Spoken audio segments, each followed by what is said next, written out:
Hi guys, thank you for tuning in. This is Gurpreet Kaurman, and welcome to Job Search Coaching. This is a live coaching session with myself, and I have Dean joining shortly. In the meantime, please introduce yourself, where you're tuning in from. I see some comments coming in. Isha from Calgary, Manmeet from Ottawa, Pooja from Brampton. So a lot of people from Toronto area. Toronto, North York. Hey, I'm from Greater Toronto area. Bio from Brampton. BC. Ottawa. Toronto. Great. Okay, so I'm just going to bring out Dean very shortly. So in the meantime, please, if you have questions for us, please type it below in the question box and give us as much details as possible so that we can fully assist you properly. Also, don't forget to network with one another. Like, there's tons of people tuning in to this live. We are live from, oops, I forgot my mic. We are live from 3 different platforms. So try to engage with one another. Use this as a networking opportunity as well.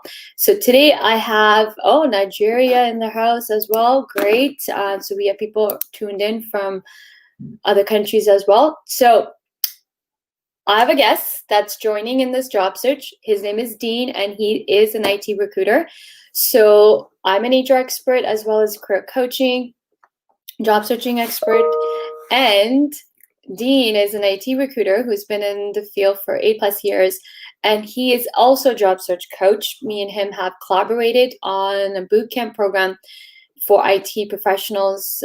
So I run a bootcamp program that I've been running for 16 months or 17 months now, and we have collaborated to create one for IT professionals as well. So I'm going to bring him in. Keep in mind, there is a little bit of a delay from StreamYard to LinkedIn. So please keep typing your questions below and we will answer them. So let me bring Dean in.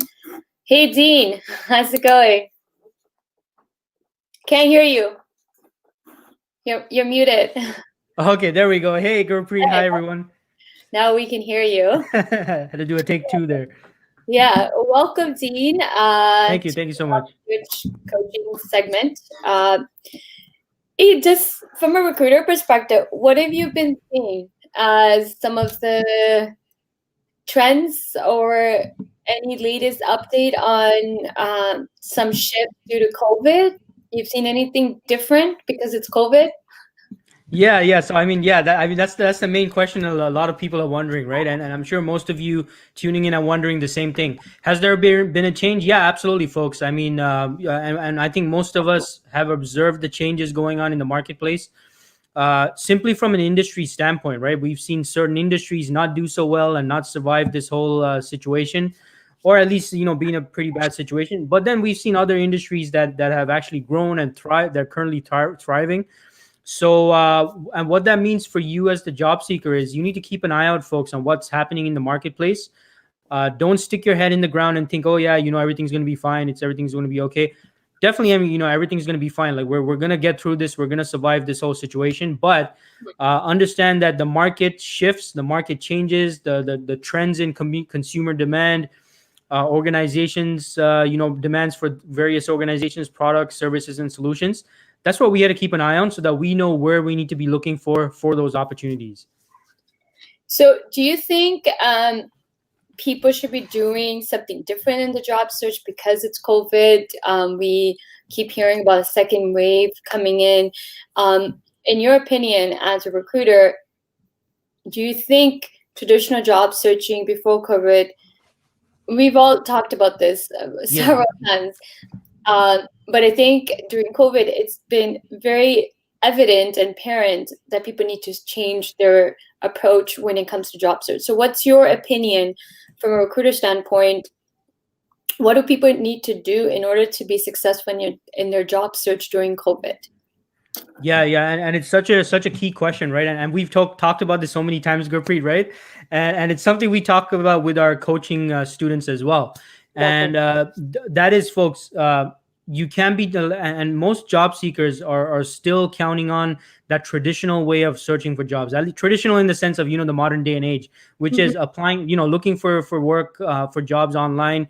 You're applying for jobs online, Monster, Indeed, LinkedIn Jobs, the company websites maybe. But the thing is, keep in mind that that's the avenue that everyone is using. And that's why there's such an increase for each position out there in terms of candidates, which means more competition for you if you're only using that avenue. And this is why you're less likely to get a response from not just organizations, maybe even recruiters. And forget about recruiters, even from people you're just trying to simply network with, right? So what you need to do as an intelligent job seeker, as someone who adapts to the new way of things or the new situation, you need to explore what other avenues there are. And in my opinion, Gurpreet, I think one of the most powerful things job seekers can do, and again, we talk about this all the time, is being visible and really establishing a strong brand for themselves on LinkedIn. We always talk about LinkedIn, but of course, whatever avenue you have, folks, as job seekers, you need to be more visible. And that way, you make yourself more easy to be found and really stand out, versus, as you always say, Gurpreet, simply blending in, right? You don't want to blend in, you want to stand out. So we're going to take questions, guys. By the way, I see some questions coming in. Keep typing the questions. We will get to them shortly. Now, we've talked about this. Okay, so everybody talks about hidden job market. Yeah. And we've talked about this. People talk about it. First of all, guys, how many people actually know what hidden job market is? Type your answer below. How many people actually know what is hidden job market? A lot of people actually don't even know what hidden job market is.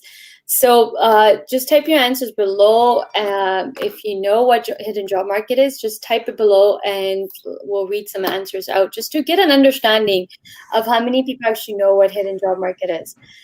And, how many people actually, here's another question. How many people actually know the unique value prop that they bring? Yeah. What are you bringing to the table that's unique, that's not experience, and that's not skills? How many people actually know what they're bringing that is so unique on the table? 2 questions for you guys. And please write these 2 questions down. Do you know what a hidden job market is? Number 1. Number 2, what is your unique value prop? What is your unique value proposition? I cut it short, but what's your unique value proposition? What are you bringing to the table that is so unique that no one else is bringing? And that is not experience. And I'm going to give you a hint here, guys. It's not experience and it's not your set skills. So what is your unique value prop? How many people actually know what unique value proposition statement is?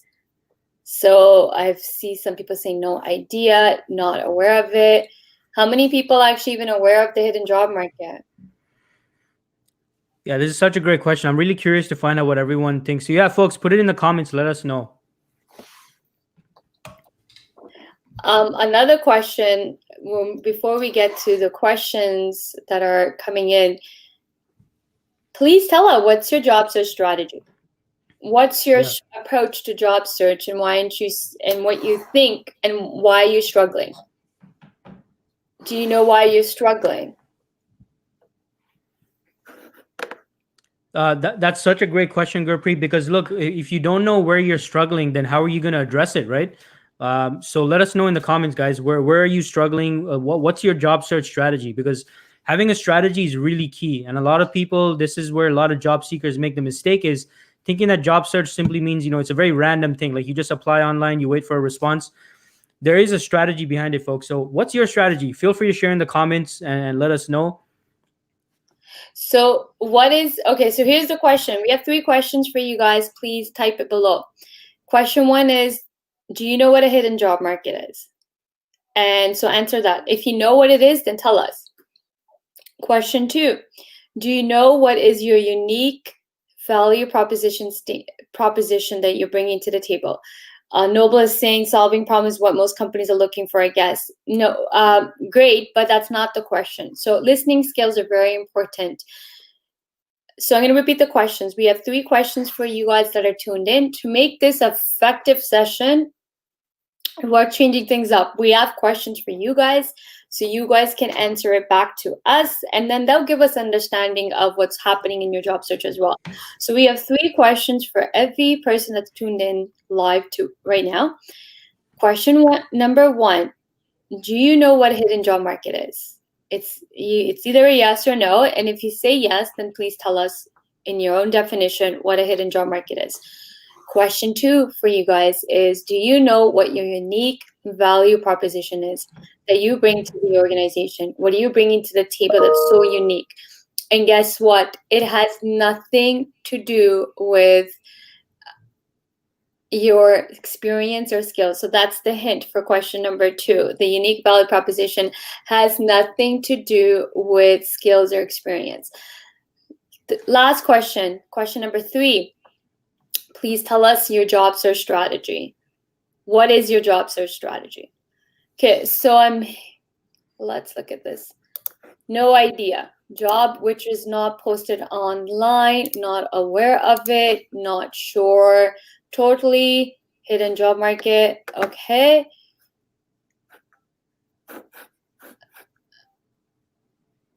Not sure about hidden job market. Okay, so we're seeing a lot of not sure what hidden job market is. So Dean, what is hidden job market? Let's put Dean on the spot. Yeah. So the hidden job market, folks, is basically the majority of jobs, like 80 to 90% of jobs that are or organizations actively hiring. They're not going to be posted online in what's called the visible job market, right? So visible job market is 10 to 20%, represents 10 to 20% of the actual total, job market in terms of available opportunities. Now, the 10 to 20% is what most of us see as job seekers when we're doing the whole online process, right? Monster, Indeed, LinkedIn Jobs.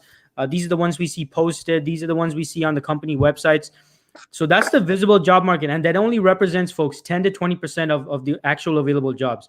Now, 80 to 90% is the hidden job market. Now, these are the opportunities that might not be that are not visibly posted.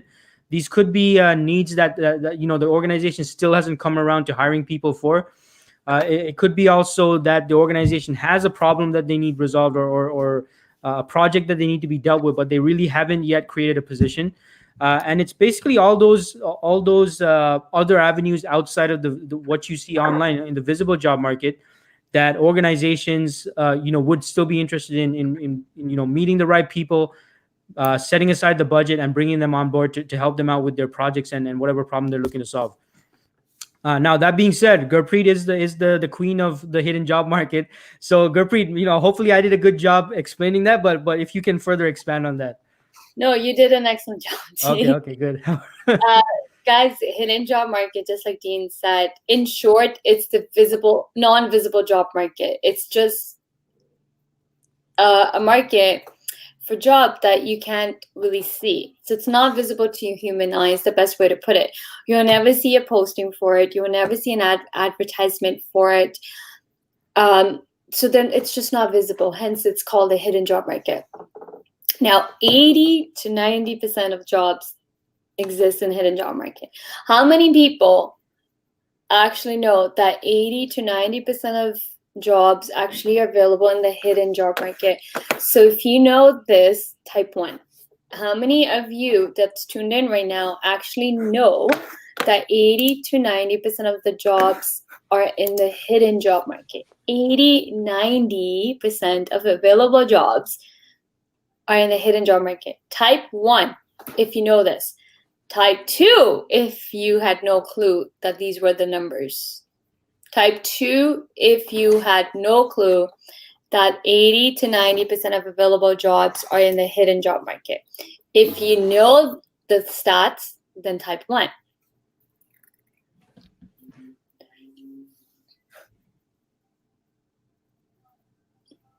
Why the hidden jobs don't post in public? If they posted a job in public, it wouldn't be called a hidden job market. There's a reason it's called a hidden job market. Can I comment on that, Gurpreet? Because that's a very important, that's a great question, actually, whoever asked that question. So here's the thing, coming from a recruiter's perspective, and unfortunately it doesn't show the person's name, but whoever asked that, that's a great question. Yeah, so as a recruiter, guys, and for those of you folks watching, what happens when in my experience, and I've been in recruitment for about 8 years, when you post a role publicly online, it mostly attracts and mostly you get applies from candidates who are not the ideal fit for the role. You get a lot of people who might not be the exact skill set fit, they're not the right level of seniority. So the person posting the role has to basically go through so much like irrelevant candidates, and I don't mean that in a disrespectful way, but frankly, to be frank, basically they had to wade through a lot of candidates that are not the ideal fit, not the ideal skill set fit for the role. So actually this results in kind of an inefficient process, at least from a recruitment standpoint, when you're posting such roles where you have to go through a whole bunch of candidates that are not even the right fit. Like I'd say 80% of the candidates that apply for jobs online aren't the proper fit for the role. So because of that, usually posting online, that's usually like the last resort. And I can confirm that personally as a recruiter. Like posting a job online is like the last thing I would do. Like that would only be if I absolutely can't find anyone anywhere else. So just wanted to add that, but it's a great question. That was a question from Kabu. Yeah, good question, Kabu. Appreciate you asking that. So I'm tuned into LinkedIn too, so I can read people's names. Okay, yeah. So a lot of people are saying they didn't know, except for Kurpa is one person. Yeah. He knew the stats.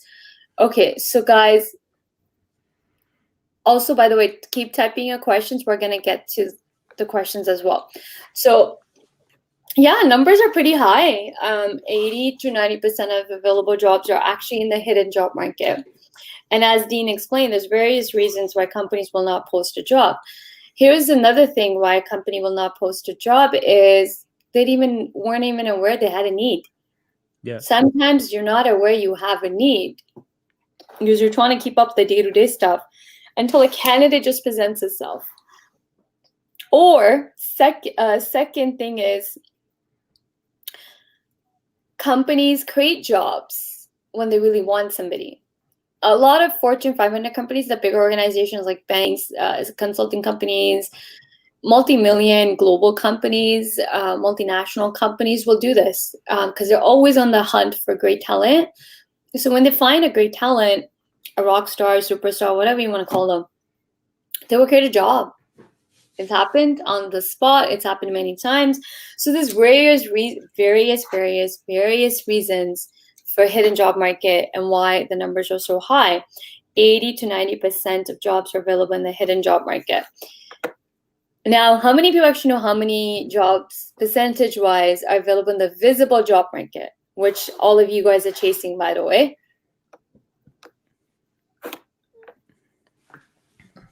What about job fairs for hidden jobs? No way. Rosemary. Guys, I want you to read the word hidden. Hidden. If it's at the job fair, it's not hidden. If it's being advertised, it's not then hidden. It's then in the visible job market. Okay?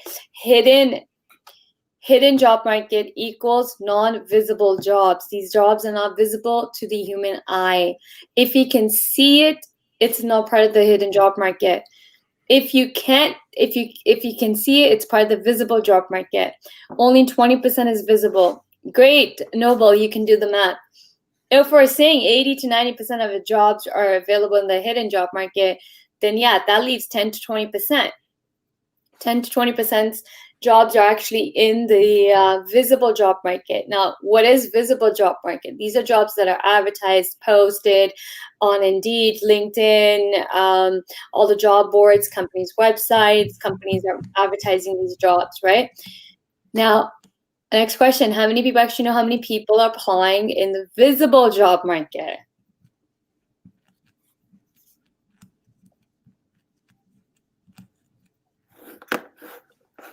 So I know there's a delay, so I'm gonna move along.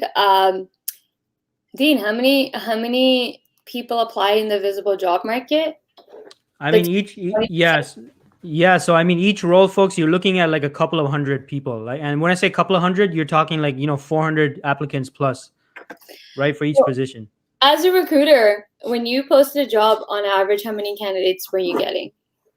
Yeah, and even posting, like I would only post as a worst case scenario. Otherwise, I would try to avoid posting as much as possible. But when I do post, yeah, I mean, on average, I don't know, 100, 200, depending on the skill set, like 100, 200. If it's a very, very, if I post like a BA or a PM role, definitely you're looking at like, 300 or so. Like this was before COVID, right? Keep in mind, I'm talking about before COVID. Like during COVID, after COVID, I mean, that's at least doubled. Okay, so we haven't seen the answer to question number 2. How many people actually know the unique value proposition that they bring to the table? I haven't seen an answer, so I guess it's safe to assume that nobody's ever even thought about this.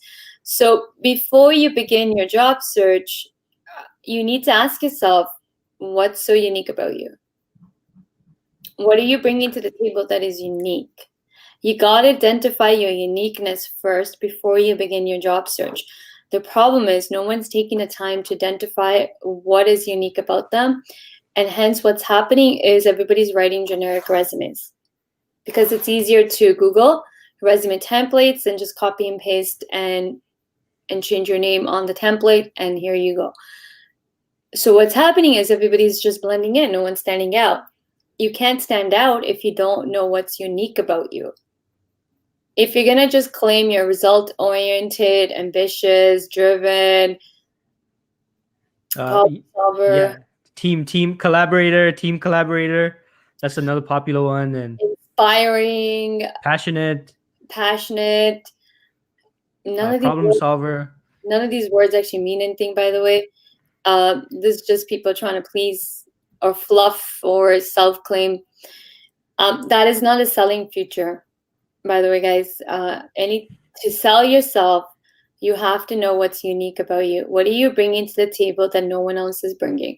Hence why I'm saying experience and skills is not part of the unique value prop. People are bringing experience. People are bringing skills. But what is something that is so unique to you that others are not bringing? So that will be the starting point. Let's go into the questions. And we'll continue the discussion as we are answering questions as well. I gave an interview for a cybersecurity analyst, and the interview was very good. Still not selected. Sahil, my question back to you is, how do you know the interview was very good? That's exactly what I was thinking too, yeah. What gave you the impression the interview was very good? So we'll wait for your reply back. Is it because of no experience? We don't know you, so it could be a whole bunch of things, Sahil. You had to provide more context. So as Gurpreet said, what made you think it went really, really well? Let us know. That'll help us out with more context. Okay, I have 2 years experience in IT support role. I've been applying from more than a month, but have received 2 calls. Everywhere I see, they want some more experienced candidate. I'm just not sure how to make entry in the IT world. So Isha, are you new? No, you have 2 years experience. 2 years, yeah. Okay, so let's get IT recruiters' perspective on this. Yeah. So Isha, I mean, the first thing I'm thinking, and I'm sure you'd agree with me, Gurpreet, if you've been applying for a month, Isha, and you've only received 2 phone calls, your resume might be the issue. Right. And depending on how many roles, I don't know how many roles you've been applying for, Isha, but if you're applying to like 20, 30 roles and you're only getting like 2 phone calls, you might want to take a look at your resume and whether your resume is really communicating your value, right? Which is what Gurpreet's been speaking about. And then your second part of your question, you said everywhere I see they want some more experienced candidate. I'm just not sure how to make entry in the IT world. So firstly, you're not making an entry, right? You have 2 years of experience in IT support. So you're not entry level.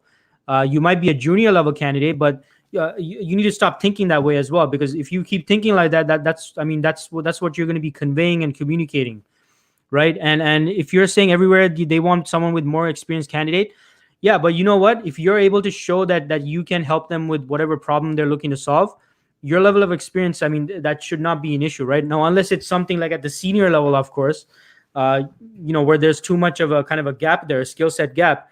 But I mean, that would be my initial feedback based on what you're saying, Isha. So, Gurpreet, additional thoughts on that? Yeah, this goes back to the second question I asked in today's segment is, do you know what's your unique value proposition? What are you bringing to the table that is so unique? Hence why you're struggling in your job search.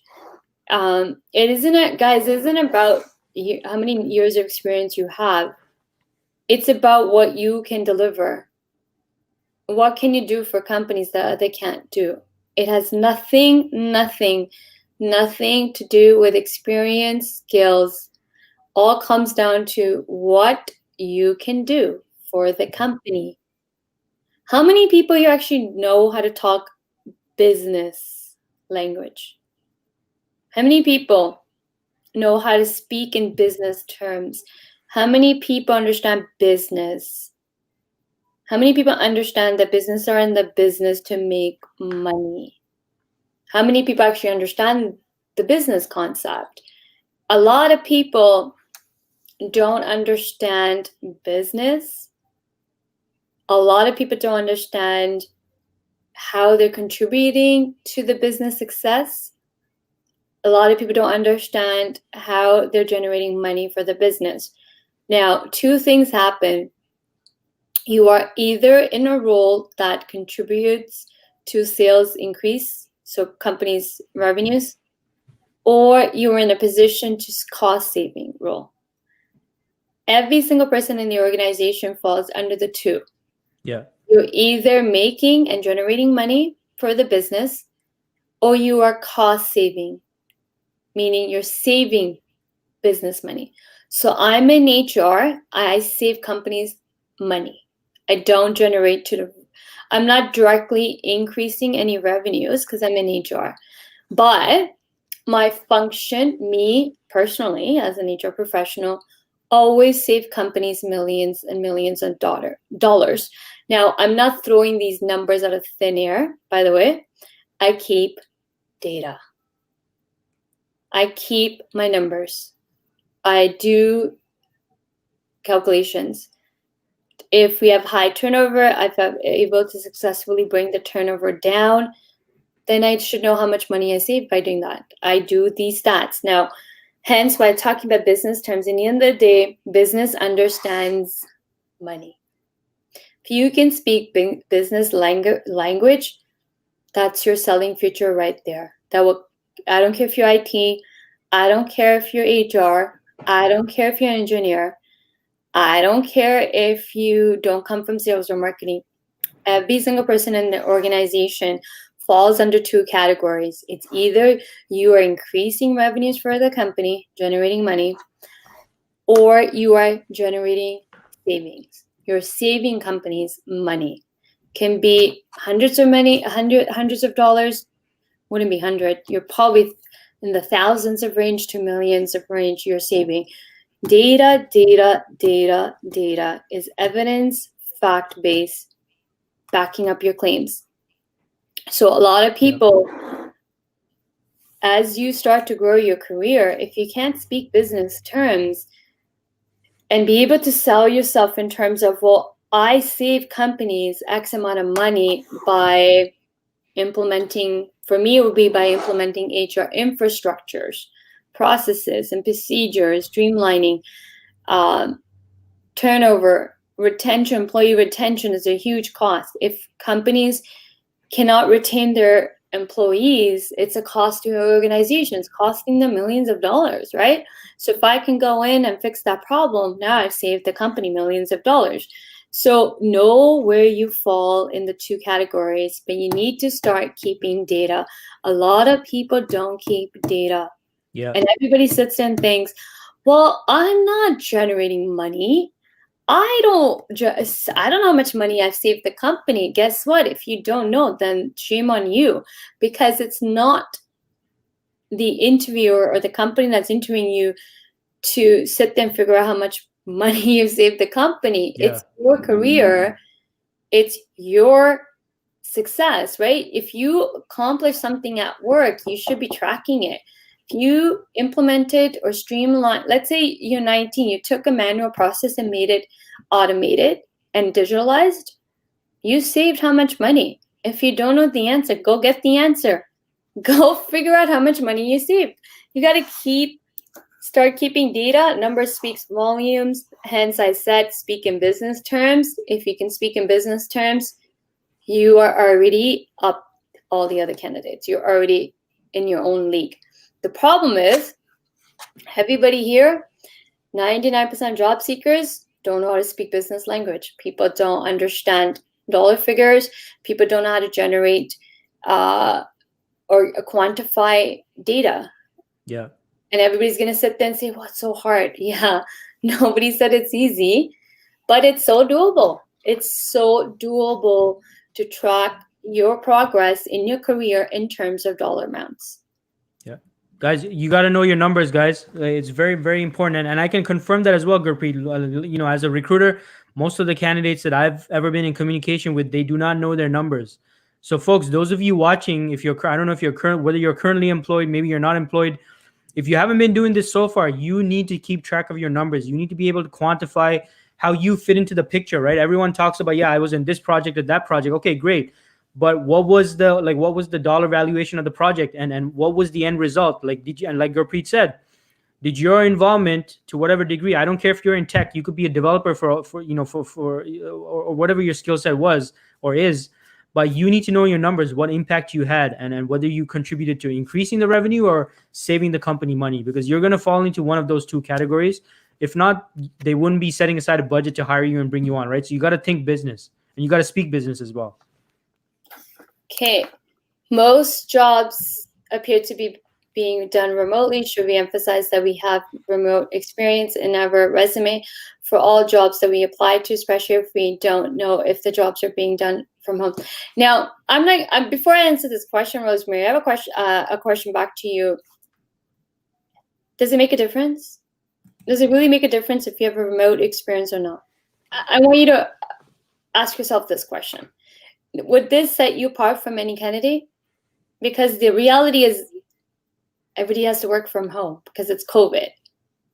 So it's really not a selling feature. It's not really going to give you a competitive advantage.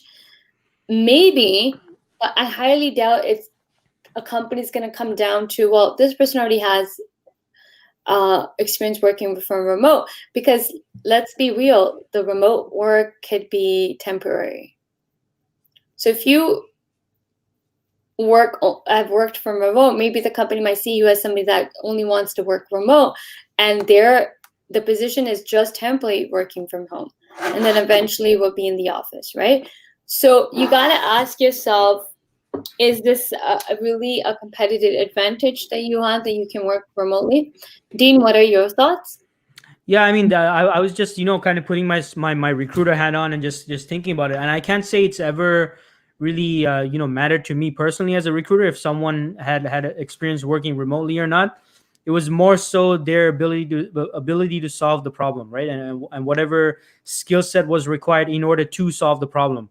So that would my advice would probably be, resonate with yours as well, Gurpreet. I wouldn't say that it's something that would really stand out, because again, right now in COVID especially, everyone's pretty much remote, right? Everyone's working remotely. Like, it doesn't really separate you from everyone else, Rosemary. So I would if you want to put that on your resume, fine, but it's not going to really get you standing out from other people.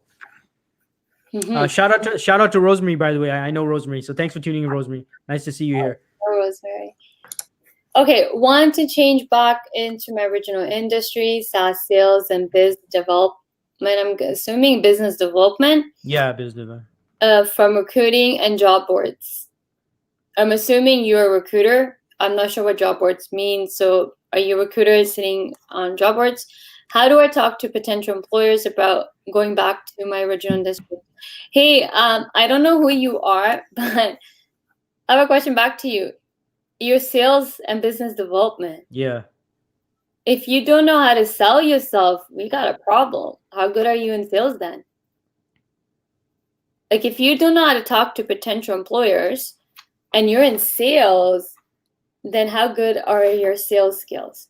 So you need to look at your sales skills. How does one sell?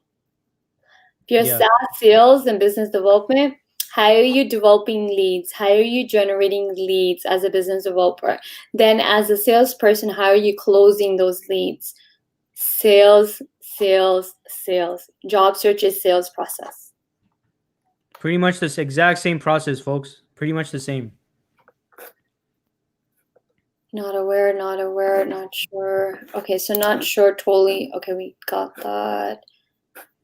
Okay, my main thing, employer portals and Indeed. So yeah, a lot. I have just started searching. I just graduated from University of Ottawa. Congratulations. Yeah, congrats, Marmeen. LinkedIn, Indeed, and company's website. So a lot of you guys are only focusing on the visible job market, which only makes about 10 to 20% of available jobs. So again, a lot of questions. Okay, I think I just got lost. Yep. Oh, I'm right there. So a lot of you guys are tapping into just the 10, 20% market, which is the visible job market, hence why you're struggling in your job search. So if you are only method in your job search is to sit behind a computer and apply to all jobs you see, that's why you're struggling, because you're only tapping into the 10, 20% of the job market, whereas 80 to 90% available jobs are in the hidden job market. I've been searching for jobs looking for my certifications. I've been searching for jobs looking for my certifications on Indeed. I would type in keyword search for the certification. Oh, so you're looking for jobs based on your certification. Gotcha. Okay, so again, same thing that we are talking about. The reason you guys are struggling is because you're only tapping into the visible job market. Your entire job search strategy is just to tap into the online job market. Okay, so we covered that. The right attitude. Nope, right attitude is not your value prop. Not sure. No idea about. Okay, so we covered this. Actually, question number 2 was posed to me during an interview yesterday. So Rosemary, what was your answer? What is your unique value proposition? So if this question was proposed to you in the interview yesterday, what was your answer? Why is it always difficult to secure job outside of Canada? I have no idea. I've never worked outside of Canada, so no clue. Is it the job postings that are posted for rehiring existing employees within our org? No. Okay, I guess you're talking about the hidden job market.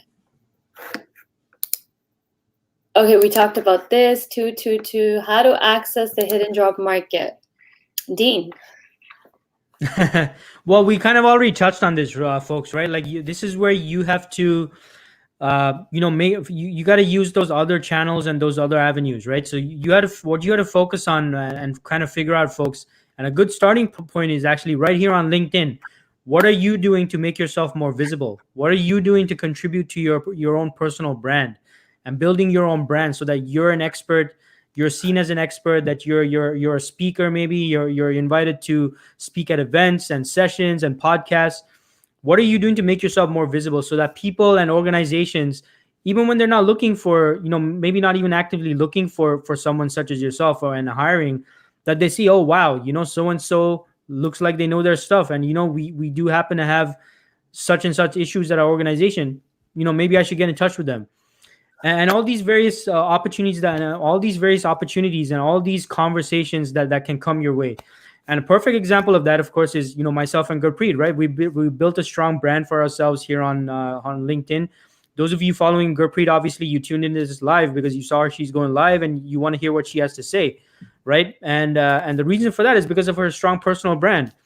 And I'm sure Gurpreet, at your end, like how many times a week do you get companies reaching out to you, asking you if you want to, if you're interested in being interviewed? Or you want to, or they want to know whether you're on the market for new opportunities? Actually, I don't get approached for interviews or if I'm on the market because I run my own business. Gotcha. Okay. So, but that being said, I do get approached from potential clients. Right. from both sides of my business. So I have two sides of businesses under one company: business to business, which is helping small, medium-sized organizations with their HR needs. And then the career coaching, the coaching services also fall under HR Superhero, the boot camp that I've developed. So the career coaching I do personally myself, not my team. And yeah, all my clients, all my potential clients come through LinkedIn. I spend no money in marketing. I haven't spent a dime in marketing for a few years now. All my clients from both sides of the business, B2B and B2C, all come from LinkedIn. And that's the power and beauty of LinkedIn, which, by the way, guys, we actually teach in our bootcamp program, which is starting on the 17th. The one that's starting on the 17th. So there's two different bootcamp programs. One is non-IT professional, and one is specifically designed for IT, and hence the collaboration with Dean. We actually touch on LinkedIn, brand building. We touch on tapping into the hidden job market. We teach everything in the bootcamp. It's going to be 12 classes now. We've upped the week. Originally, it was 5 weeks with 10 classes. We've made some changes and tweaks. Now it's 12 classes, and the program's going to be one more week longer. So it's going to be 6 weeks. And we cover everything that we're talking to you guys today. We've built that in our program. And the program will help you, and it's already helping people that have taken it. So the program is designed from scratch, built by myself as an HR expert and as an entrepreneur. So it's leveraging brand building, marketing, sales techniques into the program. And it's also leveraging HR expertise, because I'm on the other table from you when we are recruiting. I'm a corporate HR. So I'm not working in an agency. I'm working in corporations. I've worked in corporate. And I now even still work with corporate organizations. So that aspect has been put into this program. The program's been running since last year. I think we're going in the 16 or 17 month of this program. The program runs almost every month, and the success rate is, well, students will tell you success rate is 100%, because success is also measured based on transformation. The entire program is all about transformation, getting you to think like a business person, and also brand building. We are teaching long-term strategies here to keep elevating your career. The biggest thing we teach is how to earn top dollars, how to make more money in your career. That's the biggest takeaway from the bootcamp program, is you're going to learn how to continuously keep making more money in your career. I don't care if you have 2 years experience. I don't care if you have 10 years experience. I don't care if you have 20. That's the leverage of brand building. And I should pull up a picture. There's a picture, actually. Now, instead of me pulling up a picture, the difference between, Dean, you got disconnected? Yeah, I think I got disconnected. Sorry about that. Okay, so now let's take Gucci and what's a lower end brand? Gucci and say H&M. So let's take H&M and Gucci, both clothing, but one is decent price and one is charging you arm and a leg, right? So both of them are providing same thing, which is clothes, right? Clothes. But one is charging decent regular price for clothing. The other one is charging you arm and a leg. That's the power of brand. Gucci is the brand. The fabric has not changed. The quality of cotton is cotton. But yeah, it's pretty much the exact same thing. Yeah, exactly. Gucci logo added to the cotton t-shirt, and you're now paying $100 for it, $200 for it. You go to H&M, you can buy the 100% cotton shirt for $20, 20, 30 bucks. It's on sale, you can get it for $10. Gucci, same material, but it says Gucci on it. Louis Vuitton, same thing. Ted Baker, same thing. Starbucks. Let's take Starbucks and Tim Hortons. Let's bring it down to basic needs. Coffee. You can go to Starbucks and get a coffee for $4. Or you can go to Tim Hortons and buy a coffee for $1 something. Coffee. Okay, let's talk latte. Starbucks latte is like $4 or $5. Go to Tim Hortons, or if you're in the States, Dunkin' Donuts. You can get it. I don't know if Dunkin' Donuts, by the way. I don't know if Dunkin' Donuts does latte, but Tim Hortons here does. $2. Right? Brand.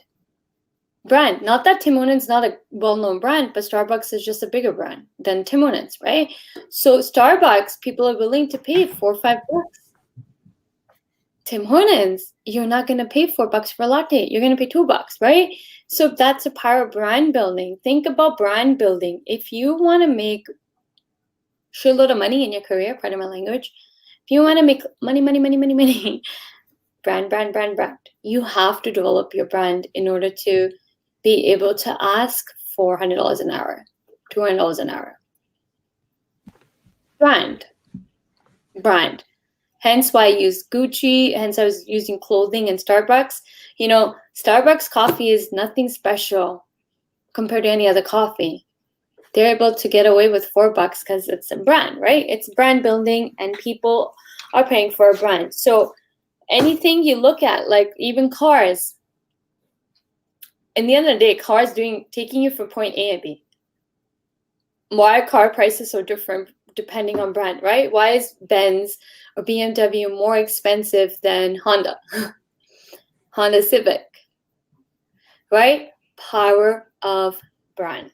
Comes down to brand. If you want to make more money, you're going to have to leverage brand building. So how would you access the hidden job market? By networking? Okay, so there's tons of ways to tap into the hidden job market, which we teach in the program. I also even have a workshop just on hidden job market. And now, Rosemary, you touched on a great point about networking. You brought up networking. Now, how many people actually know how to network? I already know the answer, but I just want you guys to sit there and think about networking. Tell us, how do you network? And we'll come back to this question.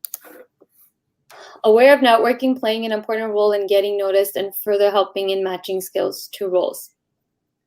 Okay, networking. Jaya Siri, do you know how to network? Tell me, how are you networking? Everybody that here, please tell us, how are you networking? However, how do we shortlist these opportunities? Well, what are you shortlisting? You can't shortlist opportunities if you are not creating awareness about the app. You can't shortlist if no opportunity is coming your way. Just because you think you know how to network doesn't mean networking is working.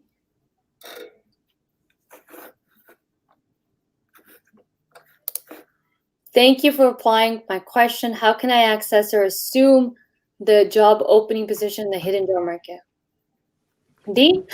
I'm not sure what this person's asking. Thank you for replying my question. How can I access or assume the job opening position in the hidden job market? Yeah, I'm not sure what they're asking. Kabu, who asked about how do you find these jobs posted publicly? Yeah, so I think I already covered that. Is this Kabu? The same? Yeah. I think I already answered this question.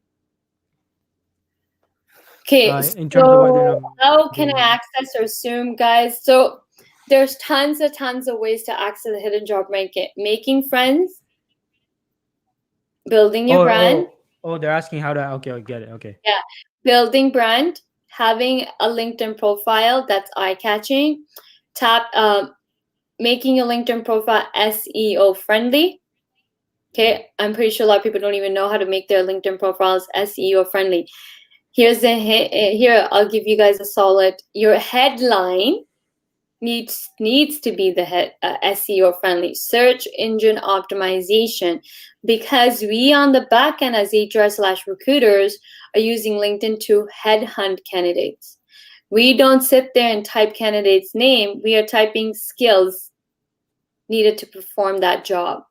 So if we're looking for marketing, digital marketing with social media, I'm going to type in the search engine of LinkedIn, LinkedIn, digital marketing dash social media. Now, Dean does it differently. Dean, you do what did you call it? What was it?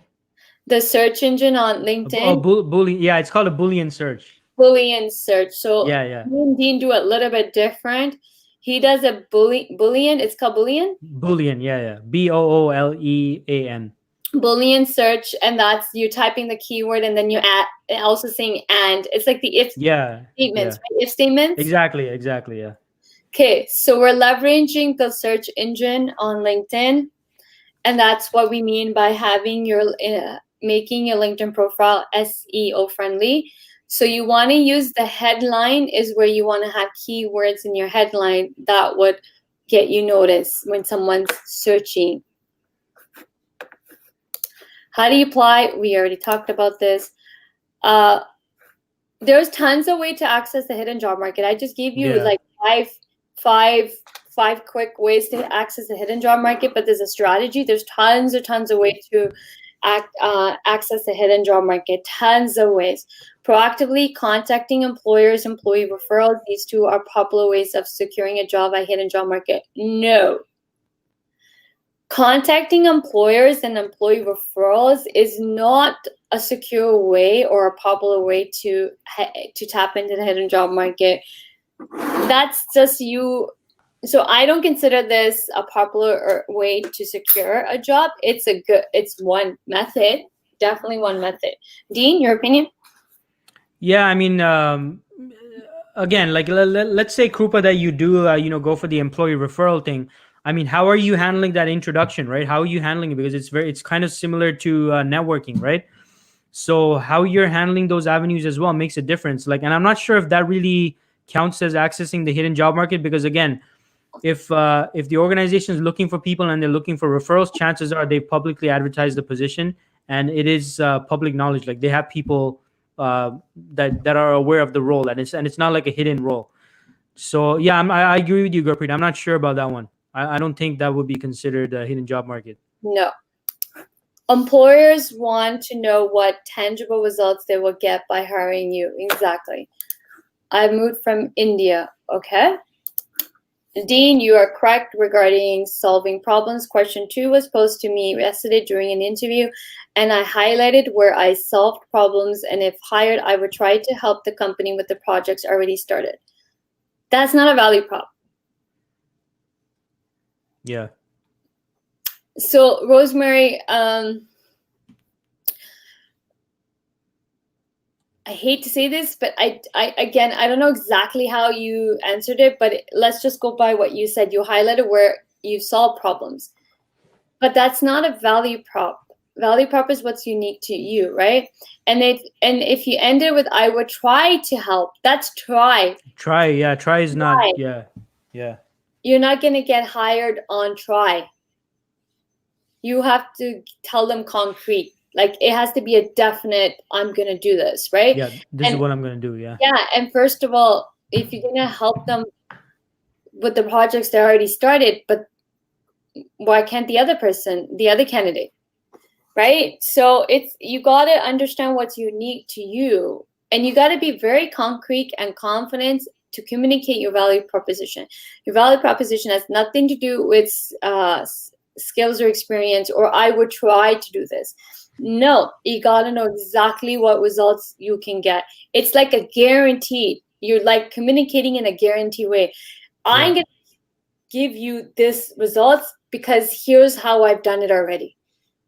This company, I saved them this much money by doing this. This company I worked for, I saved them this much money by doing this. I completed projects on time, within budget, under budget, which generated more savings for the company. Like, you got to be very, very to the point, to the direct, very confident, and guaranteed results. Yeah, you got to know your stuff, guys, especially those of you in IT. Like, and I'm not sure if most of the viewers today are in IT, but for those of you who are in IT, because I'm going to speak about IT because I've recruited in IT. In the IT space, most of you get pretty high salaries. Like, and like, let's say you're getting like 80K, 90K, 100K, something like that. That's not a small amount. So don't think the company is going to part with that kind of money. If you don't speak with confidence that you're going to deliver on what they need to get done, in regards to the project. So Rosemary, definitely you want to avoid using the word try. You don't want to say, I'm going to try and do this. You need to have a clearly defined plan of action or strategy, and show them what you're going to be doing, right? As Master Yoda said, right? Do or do not. There's no try. All right. So keep that in mind, folks. Okay. Always need to quantify your success and your achievements. Yes. How to make decisions if you have multiple offers, almost with same salary package. Big brand versus small growing company, which to choose from. This is not a question you ask us. Yeah. This is a question you need to ask yourself. Only you know that. Only you know that, Gaurav. So how do you make a decision is, what do you want? How are any of these roles aligned with your future growth as a professional? You got to ask yourself, how are these, first of all, who cares about what if the salary is the same for all roles? Because when you're presented with an offer, you got to counter offer it and ask for more money. There's a way to ask for more money and get the money. There's a whole strategy behind that. You got to be a very strategic approach. But to decide on which, first of all, you should be negotiating salary with all three of them, not just one. Go counter offer with all three. If you have multiple job offers, counter offer with all of them. But ask yourself, which one is really more aligned with your goals in your professional career? Which one is taking your career to the next level? It doesn't matter if it's big or small company. It's about the role and how it's going to set you up for the next opportunity. How is it aligned with what do you want right now? Okay, we already did this. Similar to Dollarama. Yes. We were talking about brand making by making friends and build relationships. Okay. I meant, how do I know they have the job opening position available related to my field in the company? You're not going to know. Hidden job market's not about knowing what job openings they have. Hence, it's called hidden. I'm going to keep saying this, guys, hidden. You're not going to know. You got to create a brand around yourself. You got to create awareness. Here, okay, biggest way to tap into the hidden job market is, first of all, does anybody know you exist? You got to create the awareness that you exist. You got to be everywhere. So you're hard to miss. People need to know you exist. Now, here's another thing. How many people here would love to be in a position where you're not chasing anybody? You're not chasing any job. Instead, jobs are coming to you. How many people would love to be in a position where jobs are coming to them? Just, if you want that opportunity, just write, jobs come to me. If that's what you want to be in a position, tell us. How many of you would love to be, or just simply type 1. How many of you would love to be in a position where you're never chasing any company for jobs? Instead, job opportunities coming to you, companies are coming to you and saying, we have a job opportunity for you. Type 1 if you would love to be in that position. Also, don't forget to show us some love as well. Yeah. Make sure you like, comment, and share, folks. LinkedIn gives me a summary at the places where my profile came up in search each week. Okay. Is there a question in this, Rosemary?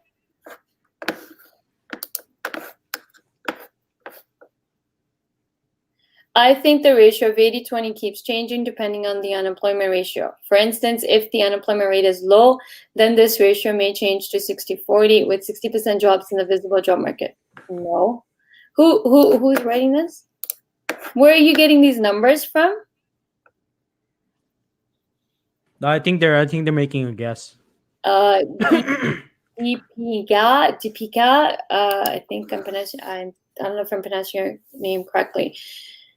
No, this 80-20 rule is actually very consistent for decades.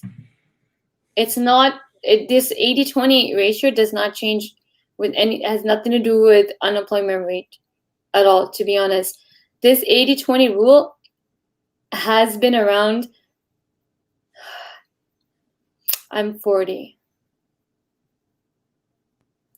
So 15 plus years of my career, I've heard the same numbers. It's never changed. In 15 plus years of my career, that number has never changed. It has nothing to do with unemployment rate. The 80-20 rule about hidden job market, where 80% of jobs are in hidden job market and 20% in the visible job markets, have nothing to do with unemployment rate. You're claiming that 60% of jobs are available in the visible job market because the unemployment rate is low. That's false. The rule is still the same. It's always going to be the 80-20. As far as I can remember, it's been around for decades. Me? Yeah, I mean, I would, I mean, nothing really to add with that. I mean, because again, folks, it's a ratio, right? So it's not like some specific number. This is a ratio. So, and it's been very consistent over time. So, I mean, 60-40, 80-20, no, like the 80-20 rule, I mean, it stands, right? Throughout whatever, whether it's an employer market or an employees market. Because the jobs that are visible versus not visible, pretty consistent at 80 at the 80-20 ratio. So definitely agree with that. So how do you do a counter offer? Well, that's something we teach. There's a strategy behind to do a counter job offer and be successful. Okay, so we're seeing ones. Okay, so the question I proposed out there was, how many people would love to be in a situation where they're never chasing any jobs or chasing any companies? Instead, it was reversed, where companies are coming to them and jobs are coming to you. Type 1 if you would love to be in that situation where you're not the one chasing, but it's the companies that are chasing you. Ideal situation to be in, by the way. So I see some ones and ones and ones. Now, Dean, is it possible to have a switch where you're not the one chasing jobs or companies, and instead companies and jobs are coming to you?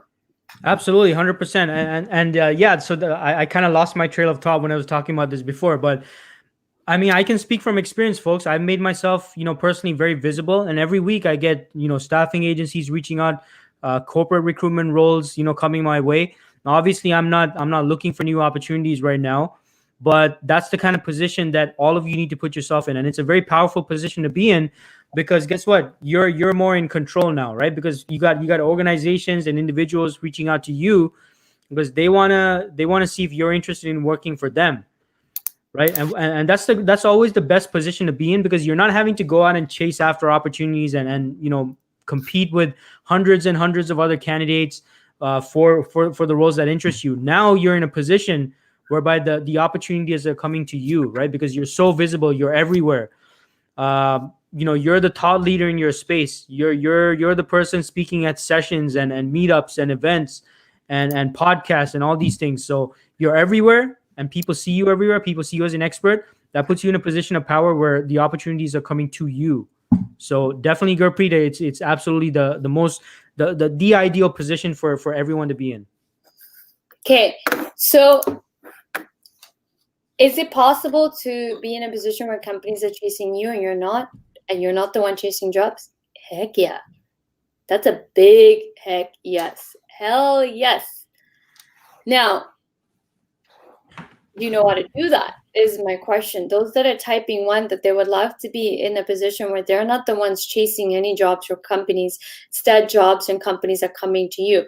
How many people, just type yes, how many people would love to know how to do that? Like, would you want to learn how to make the position where be in a position where you're not the one that's chasing, instead companies and job opportunities are chasing you. Everyone's chasing you. So how many people would love to want to learn that? Like, it all comes down to learning, guys. In the end of the day, if you don't know how to achieve what you want, how are you going to get there? Now, one of the biggest things we teach in our boot camp program, which by the way is starting September 17 next week, we are launching the next batch of the IT bootcamp. This one's collaboration with Dean, and the program is starting September 17. So it's the next batch for the Land Your Dream job. It's actually Land Your Dream IT job, but it is Land Your Dream job, but it's IT Pacific. This is the one with the collaboration with Dean. So I see a lot of the yes coming in that you would love to learn how to position yourself where you're never the one chasing for jobs, and instead job opportunities are coming to you. You have two options. You can either join our bootcamp program, which is starting September 17 if you're an IT professional. If you're not an IT professional, you can wait for the next batch, or you can just DM us, DM me or Dean, or you can DM me if you really want to learn just how to be in a position to build your brand. Because so our bootcamp program is 6 weeks. It's covers brand building and covers how to grow your career and make top dollars, how to land jobs within 60 days or less. We help you get interviews, but we're teaching. It's a teaching group program, small group of up to 20 people we work with, and we cut it off. We don't work with hundreds of people in any of our batches. It's very small groups, just 20 people. So you can join the program that's starting next week. Well worth the investment, guys. It's live coaching. It's live coaching, live classes. There's Facebook group. There's Google Docs, where it has all the worksheets and templates. We had a sales coach coming in as well. We're teaching the program live for 6 weeks, 12 classes, 2 classes per week. And literally, it's a one-time investment to help you grow your career, land your job in 60 days, but also long-term strategies on how to keep elevating and growing your career to the level where you can make so much money. So brand building is part of it. It is a one-time investment to set your career up for success.